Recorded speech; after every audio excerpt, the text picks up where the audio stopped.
नमस्कार, आप देख रहे हैं यू न्यूज़ यूपी और मैं हूं राहुल सिंह। यूपी गुनाह में गुनाह की एक और सच्ची सनसनीखेज खबर लेकर मैं आपके सामने हाजिर हूं। यूपी के झांसी जिले की खबर है, जहां पर एक बार फिर दिन दहाड़े बेखौफ बदमाशों ने खून की होली खेली। एक नेता के बेटे को दिन दहाड़े गोलियों से भूनकर मौत के घाट उतार दिया गया। एक तरफ जहां यूपी में सीएम मुख्यमंत्री योगी आदित्यनाथ अपने भाषणों में ये कहते हैं, हर रैली हर जनसभा सब जगह एक तरीके से वो दावा ठोकते हैं कि उत्तर प्रदेश में अपराधियों के लिए कोई जगह नहीं, और अपराधियों को, बदमाशों को जो कहें ये भूमि कब्जा करने वाले होते हैं, इनके लिए साफ साफ सीएम योगी की चेतावनी होती है, या तो प्रदेश छोड़ दें या तो यमराज के पास जाने की तैयारी कर लें। लेकिन लगता है झांसी में जो हुआ वो इन सारे दावों पर सवाल खड़ा कर रहा है। ये पहली ऐसी घटना नहीं है जहां पर एक नेता के बेटे को इस तरह से मौत के घाट उतारा गया है। अब से पहले आपको कुछ याद होगा कि कुछ दिनों पहले एक जिला पंचायत सदस्य, पूर्व जिला पंचायत सदस्य के बेटे को भी गोली मारकर मौत के घाट उतार दिया गया था। अभी तक उसकी हत्या की गुत्थी सुलझी नहीं है। वहीं एक बार फिर से दिन दहाड़े बाइक सवार बदमाशों ने झांसी में पूर्व पार्षद के बेटे का पीछा किया और चलते रास्ते में भरे बाजार सबके सामने पीठ से तमंचा सटाकर उसको गोली मारकर मौत के घाट उतार दिया। बताया जा रहा है जो पूर्व पार्षद का बेटा था, उसके भतीजी की अगले महीने शादी थी और वो भतीजी के शादी के कार्ड बांटने के लिए निकला था, लेकिन इससे पहले जो खुशियां थी वो मातम में बदल गई। अब सवाल यह है कि जब खुलेआम सड़क पर इस तरह हत्या हो सकती है तो क्या वाकई बदमाशों में कानून का खौफ बचा है या बस सिर्फ दावे और वादे ही किए जा रहे हैं। झांसी में पूर्व पार्षद के बेटे की गोली मारकर हत्या कर दी गई। वो बाइक से जा रहा था, तभी पीछे से आ रहे बदमाशों ने उसके बगल में बाइक अपनी लगाई और पीछे से पीठ पर ही दनादन गोलियां फायर की और फायर कर मौत के घाट उतार कर फरार हो गए। इस घटना के बाद से पूरे इलाके में हड़कंप मच गया है। परिजनों का रो रो कर बुरा हाल है। वहीं झांसी पुलिस कई टीमें बनाकर जो है इस हत्याकांड की जांच में जुट गई हैं।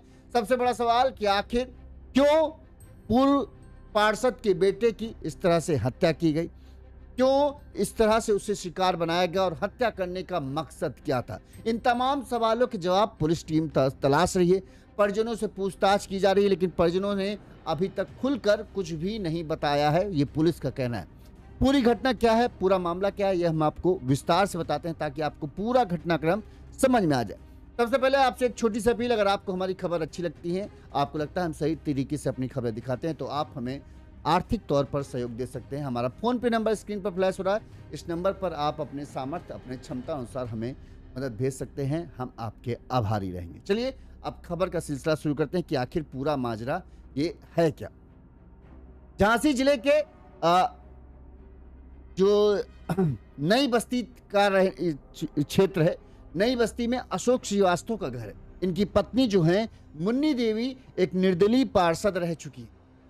इनका बेटा जो सतीश है, बताते हैं वो ठेकेदारी का काम करता है, लेकिन इसके साथ ही उसके ऊपर भी कई तरह के आपराधिक मामलों के मुकदमे दर्ज हैं। वो पिछले माह ही जेल से जमानत पर बाहर आया था। जिसकी हत्या हुई उसी का नाम है सतीश श्रीवास्तव। परिजनों के अनुसार उनकी भतीजी की अगले सप्ताह शादी है। इसी के लिए शनिवार शाम करीब 4 बजे मोटरसाइकिल से शादी के कार्ड बांटने के लिए सतीश श्रीवास्तव जो है अपने घर से निकला था। चश्मदीदों के मुताबिक शाम करीब 5 बजे जैसे ही सतीश श्रीवास्तव जो है सुखनई नदी के मझघटा पुल के पास पहुंचा, तभी दमेले चौराहे के नजदीक जैसे ही वो पहुंचा हुआ था, तभी पीछे से आए बाइक सवार 2 हमलावरों ने पीछे से एकदम उसके करीब पहुंचे और जैसे ही सतीश श्रीवास्तव समझ पाता कि ये क्यों इतनी करीब मेरे बाइक आए, तब तक उनमें से पीछे बैठे बाइक सवार ने तमंचा निकाला और दनादन 2 गोलियां सतीश श्रीवास्तव की पीठ में उतार दी। गोली लगते ही सतीश श्रीवास्तव वहीं पर लहूलुहान होकर गिर पड़े। इसके बाद दोनों बाइक सवार तेजी से बाइक को भगाते हुए वहां से फरार हो गए। इस दौरान करीब 10-15 मिनट बाद लोग जो वहां से गुजर रहे थे उनकी नजर सतीश श्रीवास्तव पर पहुंचती है। गोली लगी हुई, खून निकलता हुआ देखकर लोगों में हड़कंप मच जाता है और तुरंत ही इस बात की सूचना पुलिस को दी जाती है। सीओ मौरानीपुर, ये जो थाना क्षेत्र था मौरानीपुर थाना क्षेत्र था, वहां के सीओ मौरानीपुर जितेंद्र सिंह पुलिस बल के साथ मौके पर पहुंचे। इसके बाद उन्होंने जो है सबसे पहले सतीश श्रीवास्तव को नजदीकी अस्पताल में पहुंचाया, जहां पर उसका इलाज शुरू हुआ, लेकिन ज्यादा खून बह जाने की वजह से पहले उसे वहां से रेफर किया गया, नजदीकी अस्पताल मेडिकल कॉलेज भेजा गया, जहां पर डॉक्टरों ने जांच के बाद सतीश श्रीवास्तव को मृत घोषित कर दिया। इसके बाद अब पुलिस पूरे इस हत्याकांड की जांच में जुटी है कि आखिर सतीश श्रीवास्तव की हत्या क्यों की गई। लेकिन दिन दहाड़े हुए इस हत्याकांड से पूरे इलाके में दहशत है। लोगों का कहना है कि अगर अपराधी इस कदर बेखौफ हैं कि वो दिन दहाड़े भरे बाजार अगर किसी एक पूर्व पार्षद के बेटे को गोली मार सकते हैं, तो फिर आम आदमी को क्या कहें। तो सब में डर का माहौल है। वहीं पुलिस ने आसपास लोगों से इस पूरे मामले की जांच पड़ताल करना शुरू की है कि कौन थे, कि बाइक सवार थे, क्या किसी ने बाइक का नंबर देखा, बाइक पर कितने लोग थे। ये तमाम तरह के सवाल पुलिस वहां से जो उस रोड से गुजर रहे लोग थे उनसे पूछताछ कर रही है। साथ ही पुलिस उस क्षेत्र में लगे सीसीटीवी कैमरों को खंगाल रही है कि सीसीटीवी कैमरे से कोई अहम सुराग लग जाए तो लग जाए। वहीं सतीश के छोटे भाई सनी ने बताया कि मेरे भाई जो हैं सतीश श्रीवास्तव, वो प्रॉपर्टी डीलिंग का काम करते थे। किसी से उनका कोई विवाद होने के बारे में सतीश ने कभी घर वालों को कुछ भी नहीं बताया था। बाहर किसी से विवाद हुआ या नहीं, इसकी जानकारी घर वालों को नहीं है। हम प्रशासन से आरोपी के खिलाफ सख्त कार्रवाई की मांग करते हैं। बस जो सतीश का छोटा भाई है सनी, उसने ये कहा कि हमें नहीं पता कि किसी से भाई की दुश्मनी थी कि नहीं थी, क्योंकि दुश्मनी या कोई रंजिश होती तो भाई घर में बताते, लेकिन भाई ने कभी इस तरह का कोई बात बताया नहीं। अब किसी से कोई बाहरी विवाद चल रहा हो तो हमें नहीं पता, लेकिन हम ये चाहते हैं कि पुलिस जल्द से जल्द हत्यारों को ढूंढे और उनके खिलाफ सख्त कार्रवाई करे। इस मामले में पुलिस ने क्या कहा वो भी आपको सुनाते हैं, फिर आगे इस पर हम लोग बात करते हैं। क्षेत्र में एक व्यक्ति को गोली मारी, क्या पूरा मामला और क्या स्थिति उसकी?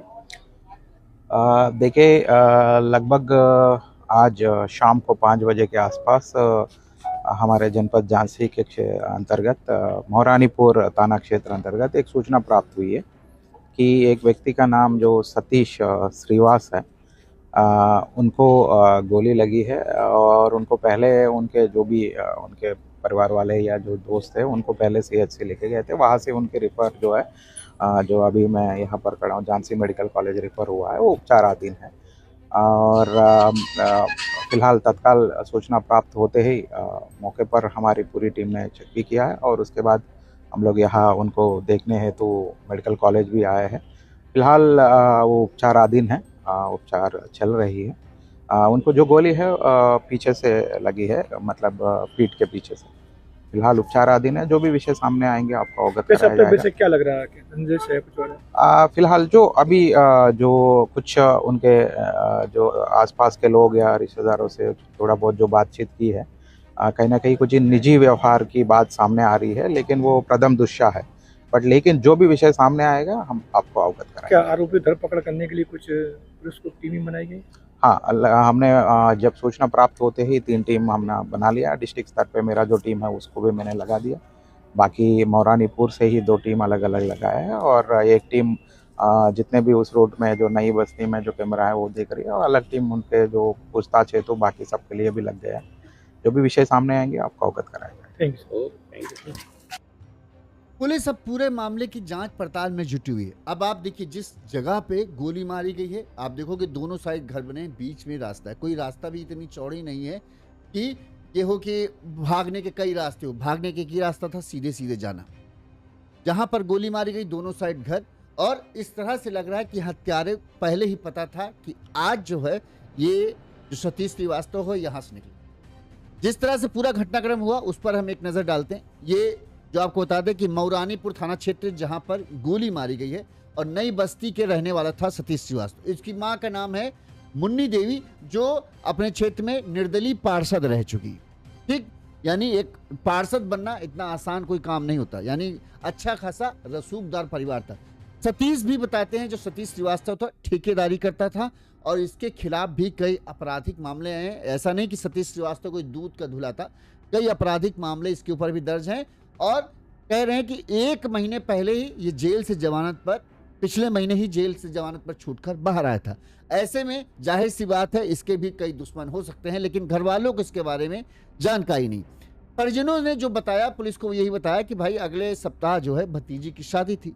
अब भतीजी की शादी है, सगी भतीजी की शादी है, तो ये होता है कि भाई हर घर का आदमी जो होता है, घर का जो सदस्य है, वो अपनी अपनी जान पहचान वालों को निमंत्रण शादी का देता है। सतीश श्रीवास्तव भी अपने जान पहचान वाले लोगों को निमंत्रण बांटने के लिए निकला। ये अपनी बाइक से निकला हुआ था।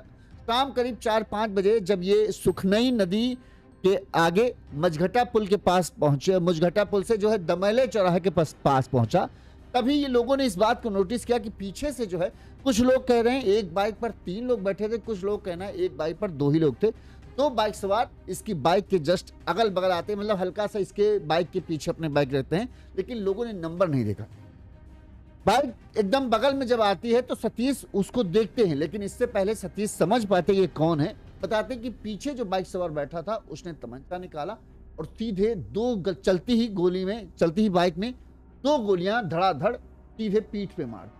2 गोलियां लगते ही सतीश वहीं गिर गए। इसके बाद हमलावर जस्ट थोड़ी देर के लिए रुकते हैं देखने के लिए कि क्या सतीश को गोली लगी कि नहीं। जब उनको लगता है कि हाँ गोली लगी है, इससे पहले लोगों की भीड़ लगती, वो वहां से दोनों फरार हो गए। अब उस क्षेत्र में जो है कोई ऐसा ज्यादा रईस वाला क्षेत्र तो नहीं लग रहा है। अब ऐसे में किसी घर में क्या कोई सीसीटीवी लगा हो जिससे रोड की तरफ का जो है ये चीज कवर हो जाए तो पुलिस के लिए बड़ी आसानी हो जाएगी। पुलिस ज्यादातर लोगों से पूछताछ करी तो ज्यादातर लोग कह रहे हैं कि हमको नहीं पता, हम नहीं देखा। अब जानते हैं इस तरह के मामले में कोई पढ़ना नहीं चाहता, अगर कोई देखा भी होगा तो कहे या हमको नहीं पता, क्योंकि कोर्ट कचहरी के चक्कर में अपना कामकाज कौन छोड़ कर जाए, ये मामला हो जाता है। फिर भी पुलिस जांच पड़ताल ड्यूटी कर रही। पुलिस के घर वालों से पूछा गया तो घर वालों में जो उसका सतीश का छोटा भाई है सनी, उससे पूछा गया क्या कोई किसी से सतीश की पुरानी रंजिश या दुश्मनी या किसी ने जान से मारने की धमकी दी हो या हाल फिलहाल में कोई विवाद। तो अब सनी ने यही कहा कि चूंकि हमारे भाई था, बड़ी प्रॉपर्टी डीलिंग का काम करते थे, ठेकेदारी का भी काम करते थे, तो कई लोगों से वाद विवाद तो होता ही था, ये था ही। और चूंकि खुद ही रिकॉर्ड बता रहा था कि खुद ही कई सारे केस दर्ज थे, तो इससे ये था कि हाँ जाहिर सी बात, झगड़ा विवाद कई लोगों से होगा तभी तो इतने सारे केस दर्ज थे, लिहाजा उनका कहना था। लेकिन कभी उन्होंने ये हमें नहीं बताया कि किसी से उनकी ऐसी दुश्मनी है या कैसी नफरत है कि कोई उन पर जानलेवा हमला या जान लेने की कोशिश कर सकता है। इसके बारे में उन्होंने कभी हमसे नहीं बताया, ना ही कभी कोई ऐसे अभी हाल फिलहाल में हुए विवाद का जिक्र किया जिसके चलते ये तक नौबत आ सकती हो कि हाँ उनको ये महसूस हो कि कोई उनकी जान को भी ले सकता है। ये भाई ने कहा कि हमें नहीं लगता कि ऐसा कुछ है। अब किसने किया, क्यों किया, ये नहीं पता है। पुलिस आस पड़ोस के लोगों से जो सतीश के जानते हैं उनसे भी पूछताछ कर रही। पुलिस की प्रारंभिक जांच में हत्या के पीछे निजी विवाद की भी आशंका जताई जा रही। अब पुलिस हर एंगल को ध्यान में रखकर जांच पड़ताल कर रही। पुलिस का कहना है कि परिजन इस बारे में कुछ भी खुलकर बताने के तैयार नहीं, यानी सतीश के बारे में जो है ज्यादा कुछ परिजन नहीं बता रहे, बस जो हल्का फुल्का बता रहे। लेकिन शायद वो नहीं चाहते हैं कि सतीश का आपराधिक रिकॉर्ड जो है वो सबके सामने आए, लिहाजा वो ज्यादा खुल के नहीं बता रहे। वो बस यही कह रहे कि हमें नहीं पता है कि इसका किसके साथ विवाद था। छानबीन के दौरान पुलिस को एक जानकारी बहुत अहम मिली। पुलिस को पता चला कि सतीश की एक विवाहिता यानी शादीशुदा महिला से लंबे समय से बातचीत हो रही थी, जिसे लेकर पहले भी विवाद हो चुका है। यानी एक कोई महिला है जो शादीशुदा है, उसके साथ जो है सतीश की लंबे समय से बातचीत चल रही है और उस शादीशुदा महिला को लेकर जो है सतीश का पहले भी झगड़ा या विवाद हो चुका है। महिला के परिजन बताते हैं कि उसे कई बार सतीश को धमकी दे चुके थे और पुलिस को आशंका है कि हो सकता है इसी प्रेम प्रसंग के चलते जो है इस पूरी घटना की वारदात को अंजाम दिया गया। इसके अलावा जमीन विवाद, चूंकि प्रॉपर्टी डीलिंग का काम करता था, इस चीज को भी एक ये एंगल मिल रहा है जिसमें लोगों से पता चला कि भाई एक महिला से इनका संबंध था, उस महिला के घर वालों ने कई बार इन्हें धमकी दी थी, तो ये एंगल तो एक हो गया। दूसरा एंगल, चूंकि प्रॉपर्टी डीलिंग का काम करता था, तो पुलिस इस एंगल को भी ध्यान में रखकर जांच कर रही, क्या कहीं कोई जमीनी विवाद इतना बढ़ गया जिसकी वजह से जो है दूसरी पार्टी ने सतीश की हत्या करवा दी। इस पूरे मामले की पुलिस कहना है कि तमाम 3 टीमें बनाकर जो है इस पूरे मामले की जांच की जा रही है। एसएसबी बीबी जीटीएस मूर्ति ने बताया कि हमलावरों की गिरफ्तारी के लिए 3 टीमें गठित की गई हैं। आसपास के लोगों से पूछताछ की जा रही है। सीसीटीवी कैमरों की मदद हमलावर की पहचान के लिए प्रयास में लाए जा रहे हैं और जो भी संभव तरीके हैं उस सारे संभव तरीकों से जो है हमलावरों को खोजने की कोशिश की जा रही है। वहीं सतीश के फोन की भी कॉल डिटेल निकाली जा रही है कि आखिरी बार उसकी किससे बातचीत हुई, किसने उससे बातचीत की, किससे किन नंबरों पर ज़्यादा बातचीत होती थी, इन तमाम तरह के पहलुओं के पुलिस कह रही है हम ध्यान में रखकर जांच पड़ताल कर रहे हैं और उम्मीद करते हैं कि जल्द ही पूरे मामले का खुलासा हो जाए। सबसे ज़्यादा जो पुलिस को शक है कि सबसे ज़्यादा जो महिला वाला एंगल है वो बहुत पुख्ता पुलिस को लगा। अभी पुलिस ने महिला का नाम का खुलासा नहीं किया, लेकिन पुलिस कहना है कि इस महिला के विवाद के बारे में बहुत से ज़्यादा लोग जानते हैं कि हाँ एक शादीशुदा कोई महिला है जिसके ये अब कहा जा रहा है, पक्का है कि नहीं ये तो पुलिस वाले, लेकिन ये है कि कोई शादीशुदा महिला है जिसके साथ जो है सतीश श्रीवास्तव की काफ़ी लंबे समय से बातचीत चल रही थी और लंबी बातचीत चल रही थी। इसकी वजह से झगड़ा भी हुआ था। महिला के घर वालों ने जो है सतीश को सीधे कई बार धमकी दी थी और कई बार झगड़ा भी हुआ था। इसके बावजूद भी जो है अब झगड़ा क्या हो रहा होगा, महिला के घर वाले क्या कह रहे होंगे, महिला के घर वाले यही धमकी दे रहे होंगे कि भाई ऐसा है कि तुम उससे बातचीत करना बंद कर दो, नहीं तो अच्छा नहीं होगा। सतीश मानने के लिए तैयार नहीं हो रहा होगा, वही उसी की वजह से जो है विवाद इतना बढ़ रहा होगा कि एक बार झगड़ा भी हुआ। और अब हो सकता है कि जब उस महिला के घर वालों को ये लगा हो कि ये नहीं मानेगा, तो उन्हें लगा कि एक ही तरीका है कि इसे सीधे मौत के घाट उतार दे, तभी हो सकता है। लिहाजा उन्होंने फिर या तो सुपारी किलर या कोई उनके ही रिश्तेदार ने जो है इस पूरी वारदात को अंजाम दिया है और इतनी सफाई से अंजाम दिया है ताकि लगे कि किसी ने जो हो सकता है, चूंकि प्रॉपर्टी डीलिंग है, ठेकेदारी करता था, तो किसी ने इस तरह से हत्या कराई है। अब पुलिस तमाम पहलुओं को ध्यान में रखकर जांच कर रही है। सच क्या निकल के आता है, कब पकड़ा जाता है हत्यारा, ये बड़े सवाल है। और पुलिस के सामने चुनौती है कि जल्द से जल्द इस केस का खुलासा करे, क्योंकि झांसी के अभी उस केस का खुलासा नहीं हुआ जहां पर पूर्व जिला पंचायत सदस्य के बेटे की गोली मारकर हत्या की गई थी।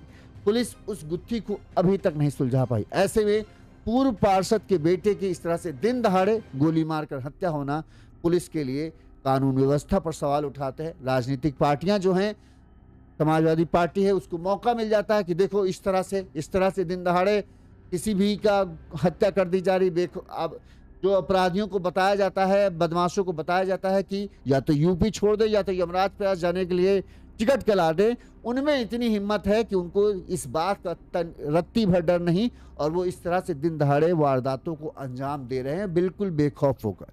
लिहाजा पुलिस को जल्द से जल्द इस पूरे केस का खुलासा करना पड़ेगा ताकि जो पब्लिक के मन में दहशत है, जो उनके मन में ये डर बैठ जाता है कि अपराधी वाकई में बेखौफ हैं, उनको पुलिस और कानून पर ज़्यादा भरोसा हो और ये हो कि हाँ अपराध करने वाला अगर कोई करेगा अपराध तो वो बचेगा नहीं।